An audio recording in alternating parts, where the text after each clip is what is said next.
Hi, boys and girls. I'm going to read to you the chapter Hello Grandmamma.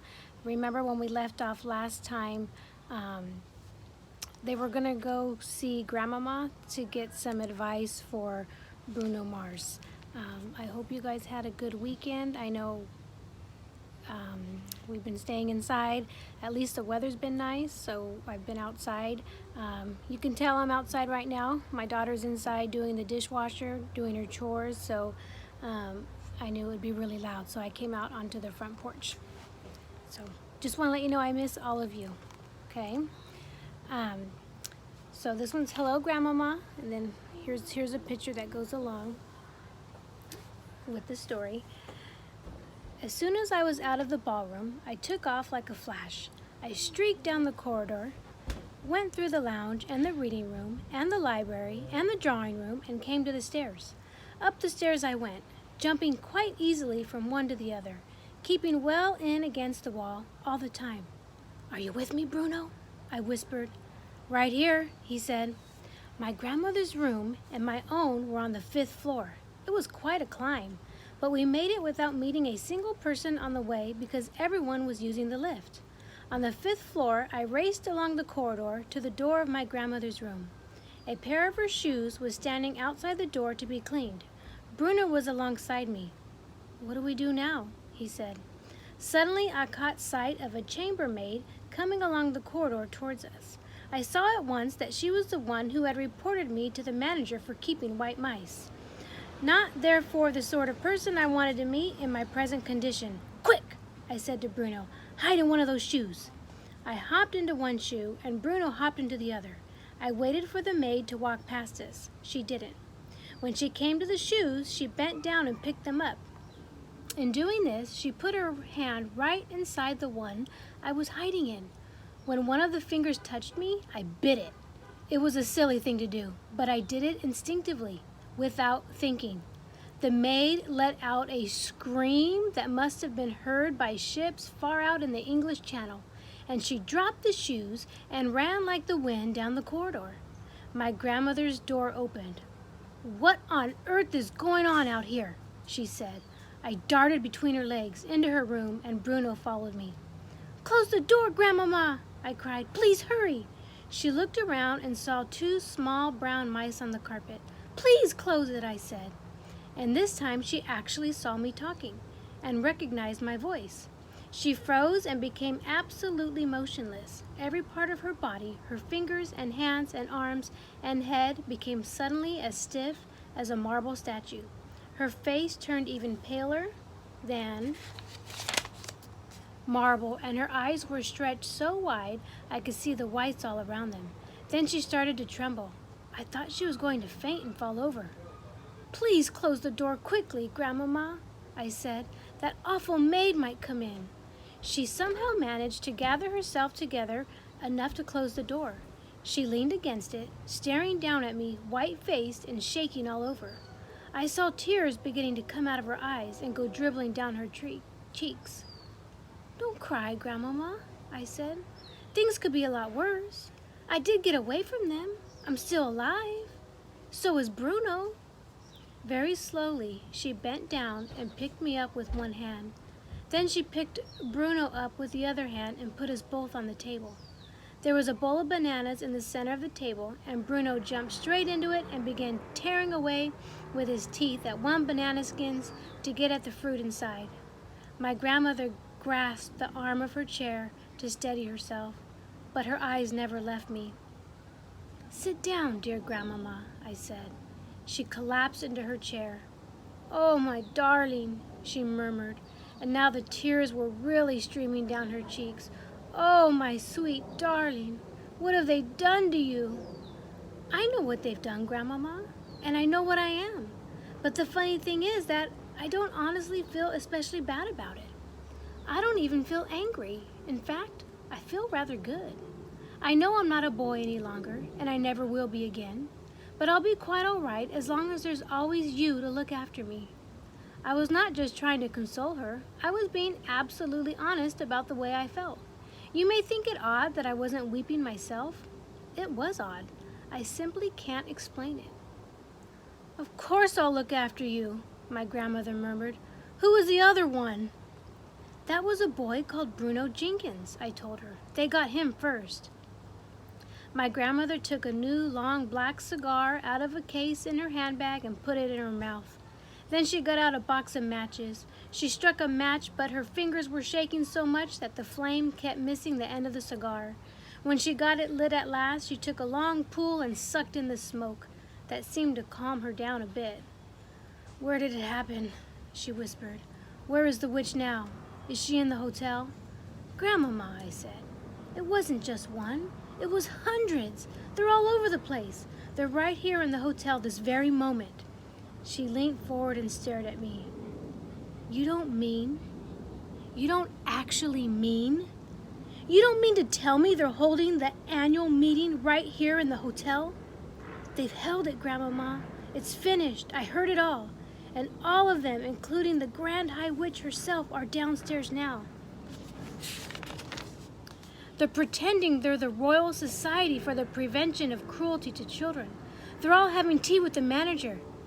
And they caught you? They smelt me out, I said. Dog's droppings, wasn't it? She said, sighing. I'm afraid so. But it wasn't strong.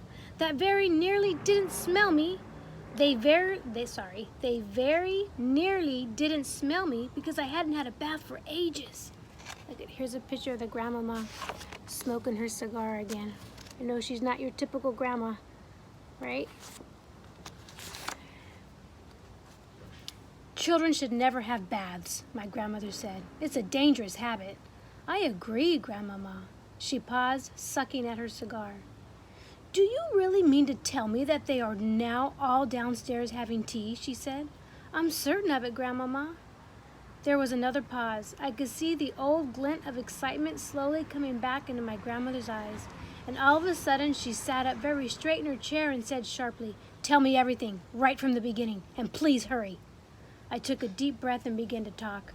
I told about going to the ballroom and hiding behind the screen to do my mouse training. I told about the notice saying Royal Society for the Prevention of Cruelty to Children.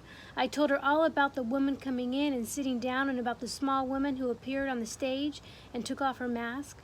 But when it came to describing what her face looked like underneath the mask, I simply couldn't find the right words.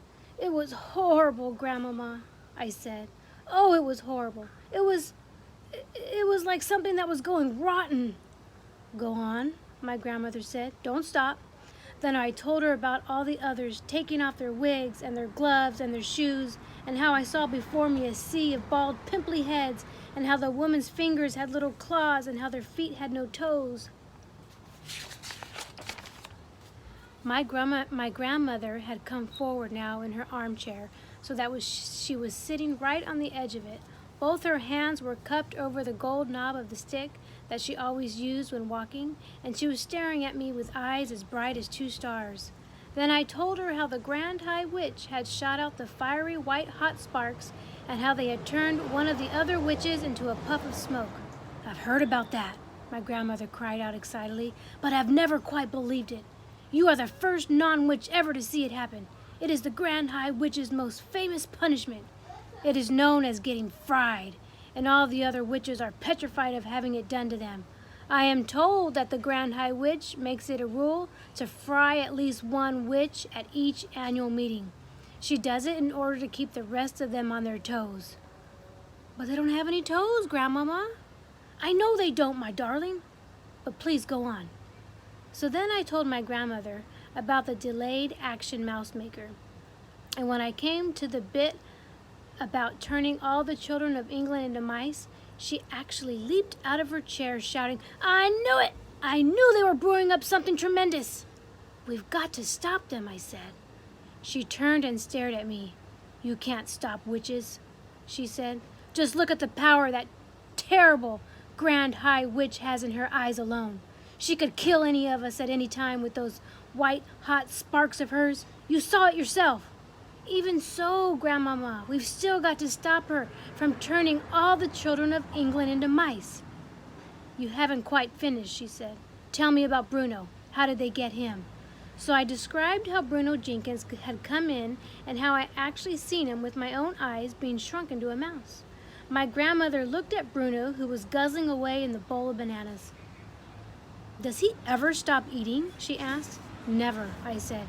"Can you explain something to me, Grandmama?" Here's a picture of Grandmama leaning on her cane. "I'll try," she said. She reached out and lifted me off the table and put me on her lap.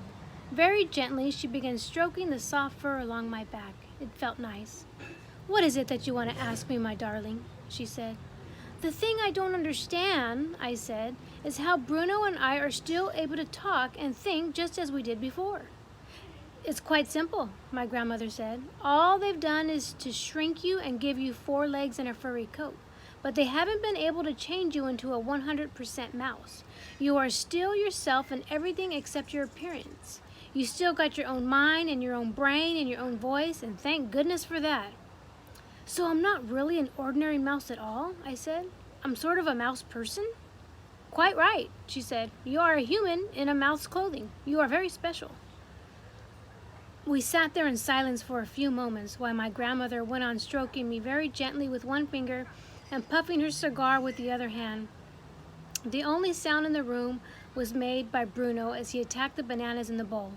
But I wasn't doing nothing as I lay there on her lap.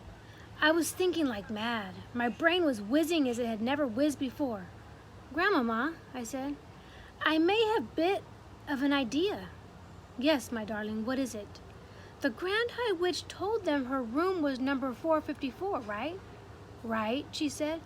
"Well, my room is number 554. Mine, 554, is on the 5th floor, so hers is 454, will be on the 4th floor."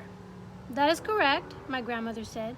"Then don't you think it's possible that room 454 is directly underneath room 554? "That's more than likely," she said. "These modern hotels are built like boxes of bricks. But what if it is?" "Would you please take me out to my balcony so I can look down?" I said. All the rooms in the Hotel Magnificent had small private balconies. My grandmother carried me through into my own bedroom and out onto the balcony. We both peered down to the balcony immediately below. "Now if that is her room," I said, "then I'll bet I could climb down there somehow and get in." "And get caught all over again?" my grandmother said. "I won't allow it." "At this moment," I said, "all the witches are down on the Sunshine Terrace having tea with the manager. The Grand High Witch probably won't be back until 6 o'clock or just before. That's when she's going to dish out supplies of that foul formula to the ancient ones who are too old to climb trees after Gruntel's eggs." And what if you did manage to get into her room?" my grandmother said. "What then?" "Then I should try to find the place where she keeps her supply of delayed action mouse maker. And if I succeeded, then I would steal 1 bottle of it and bring it back here." "Could you carry it?" "I think so," I said. "It's a very small bottle." "I'm frightened of that stuff," my grandmother said. "What would you do with it if you did manage to get it?" "1 bottle is enough for 500 people," I said. "That would give each and every witch down there a double dose at least. We could turn them all into mice." My grandmother jumped about an inch in the air. We were out on my balcony, and there was a drop of about 1,000,000 feet below us, and I very nearly bounced out of her hand over the railings when she jumped. "Be careful with me, Grandmama," I said. "What an idea!" she cried. "It's fantastic. It's tremendous. You're a genius, my darling." "Wouldn't it be something?" I said. "Wouldn't that really be something?" "We'd get rid of every witch in England in one swoop," she cried, "and the Grand High Witch into the bargain." "We've got to try it," I said. "Listen," she said, nearly dropping me over the balcony once again in her excitement. "If we brought this off, it would be the greatest triumph in the whole history of witchery." "There's a lot of work to do," I said. "Of course there's a lot of work to do," she said. "Just for a start, supposing you did manage to get hold of one of those bottles, how would you get it into their food?" "We'll work that out later," I said. "Let's try to get the stuff first. How can we find out for sure if that's her room just below us?" "We shall check it out immediately," my grandmother cried. "Come along. There's not a second to waste." Carrying me in one hand, she went bustling out of the bedroom and along the corridor, banging her stick on the carpet with each step she took. We went down the stairs, one flight to the 4th floor. The bedrooms on either side of the corridor had their numbers painted on the doors in gold. Here they are, at room 454. Here it is, my grandmother cried, number 454. She tried the door. It was locked, of course. She looked up and down the long, empty hotel corridor. I do believe you're right, she said. This room is almost certainly directly below yours. She marched back along the corridor, counting the number of doors that from the Grand High Witch's room to the staircase. There were 6. She climbed back up to the 5th floor and repeated the exercise. She is directly below you, my grandmother cried out. Her room is right below yours. She carried me back into my own bedroom and went out once again onto the balcony. That's her balcony down there, she said. And what's more, the door from her balcony into her bedroom is wide open. How are you going to climb down? I don't know, I said. Our rooms were in the front of the hotel, and they looked down onto the beach and the sea. Immediately below my balcony, thousands of feet below, I could see a fence of spiked railings. If I fell, I'd be a goner. I've got it, my grandmother cried. With me in her hand, she rushed me back into her own room and began rummaging in the chest of drawers. She came out with a ball of blue knitting wool. One end of it was attached to some needles and a half-finished sock she had been knitting for me. This is perfect, she said. I shall put you in the sock and lower you down to the Grand High Witch's balcony. But we must hurry. Any moment now, that monster will be returning to her room. What do you guys think? Do you think that he will be successful going into the Grand High Witch's room and that they can kill all the witches? I would love, after I post this video, I would love to hear your guys' response. Okay? And then the next chapter is called The Mouse Burglar. So we'll see what happens. Okay? Have a good night, everybody.